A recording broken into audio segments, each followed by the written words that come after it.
Good evening and welcome. Tonight we will be going over the history and geography of Bouenza in the Republic of the Congo, usually just shortened to Congo or the Congo, mainly because of the confusion with its neighbor, the Democratic Republic of the Congo. Two different countries, similar name, similar history. It's very long and complicated. Don't worry about it. You can go by Republic of the Congo, just Congo, or shorten it to the ROC. This department is located within the Niari Valley, which is mostly to its north there. Nice and lush and very known for its sugarcane plantations. The capital is Madingu right here. And you can see it's located here. Let me make sure I get this name right. Chitwangu River. I hope I said that right. That flows out to the sea here via Angola. There are, of course, many different cultures that live in this department, but the most preeminent one are the Bembe. They have a very similar culture to the Congo, which is the most populous indigenous group throughout both Congos here, hence the name. Mainly because the cultures lived so nearby each other and were so dependent on each other that they really overlapped and have a lot of similar traditions and customs. Now, I will say that I did not find much history that happened specifically in this department. The Congo is full of history, of course, but not a lot happened here. So I'm sorry about that, but Brazzaville is coming up, I think, in 2 weeks, I want to say, on my channel, because we're going in alphabetical order. Let me look at my calendar. Yes, in 2 weeks. In 2 weeks, we'll be in Brazzaville, so there'll be lots of history there, so stay tuned for that. And hopefully some Google Earth photos, because there's pretty much nothing here on Google Earth, unfortunately. It's mostly just farmland and things, so not anything for people to take pictures of and upload to Google. But if you've noticed, I do have a little book over here about trains. I checked out from my library this book about trains. And that is because pretty much the only historical information I found about this department was its rail line, known as the Congo Ocean Railway. So after I talk about that, we'll transition over to this little book. It's a little silly, but there are some cool facts in it. And I'll whisper to you this book about trains. It's very much for kids, by the way, just level 1 reader.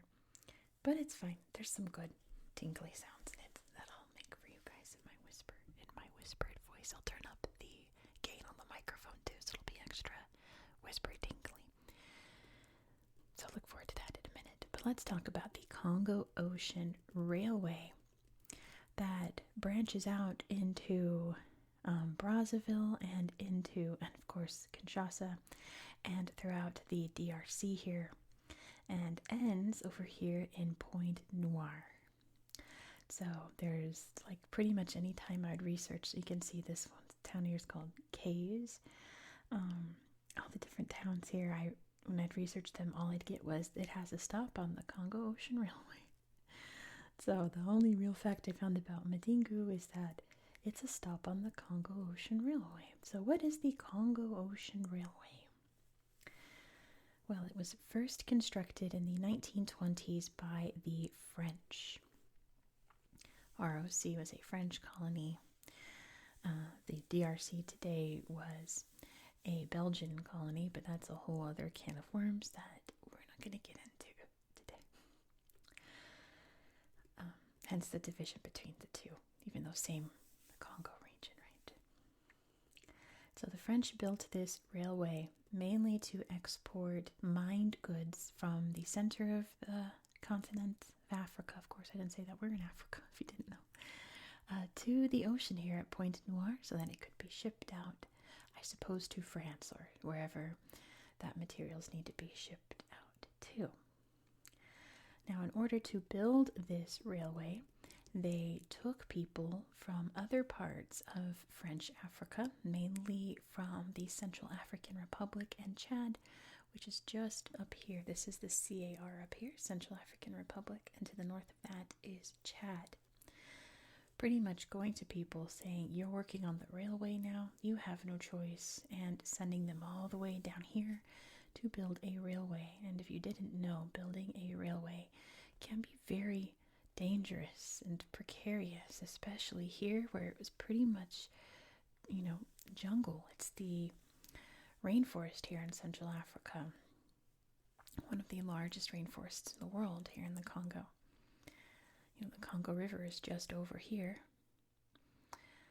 It's very thickly forested, so very dangerous to clear it and build this railway. So many people, of course, lost their lives in the creation of this railway.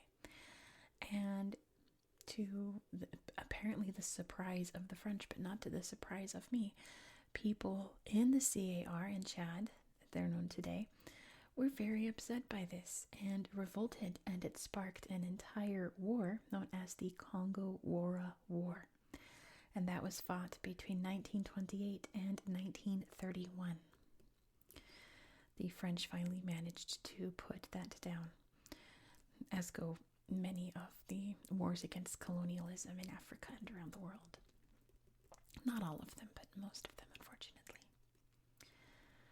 An entire war based off of this railroad. Now, like I said, it's mainly used for mined material, but it also can transport people. There is a very nice passenger train known as La Gazelle that transports people to Pointe Noire with all of the bells and whistles, no pun intended, of a nice passenger car, food service and nice seats and things like that. I assume it's no, Orient Express or anything. It's not the extreme luxury, but it's a good train from what I can tell. And that is pretty much all the history that I have for you in this region. Isn't that unfortunate? I wish there was more. If anyone out there knows more about this region of southern Congo, do let me know if I missed anything, because that's all I could find was about this dream. So, with that being said, I'm going to transition over to whispered sounds and whisper to you this little train book. So, thank you so much for watching. If you enjoy this style of content, please consider subscribing. Tomorrow we will have Google Earth content, not a lot, but Google Earth content, and you're going to want to see it because we are going to Bougainville.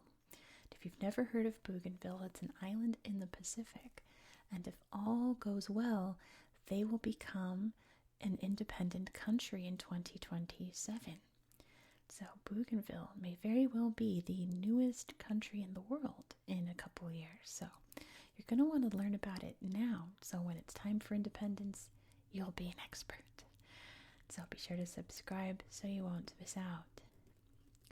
Please don't forget to leave this video a thumbs up before you fall asleep, and let me know your thoughts down below in the comments. I do hope that you found this video to be relaxing and educational, and I hope that you have a good night. Good night. Good night. Good night. Good night. Good night. Good night.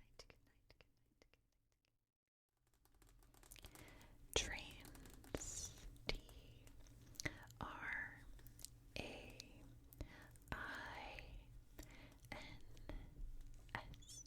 Trains.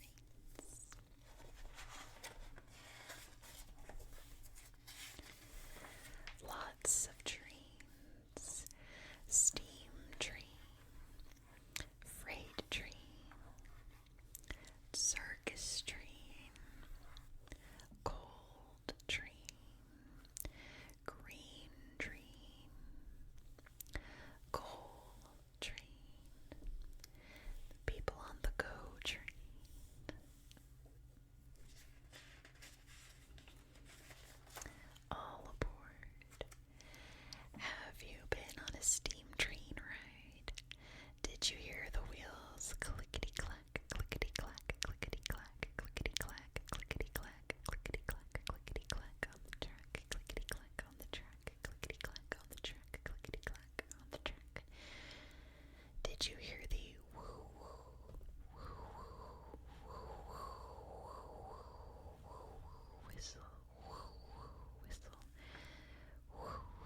steal the money and gold.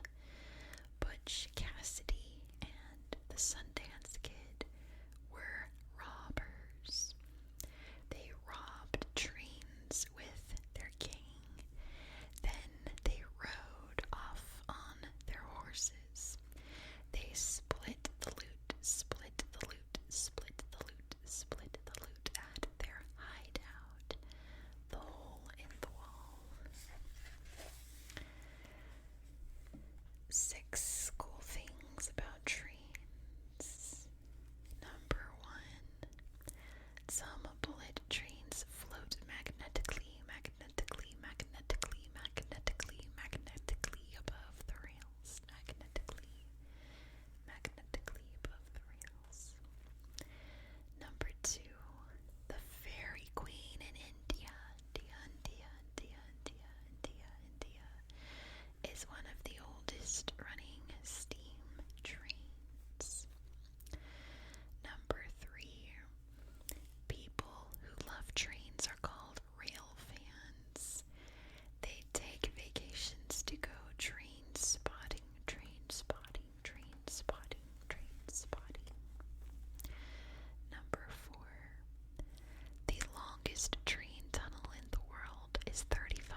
strange.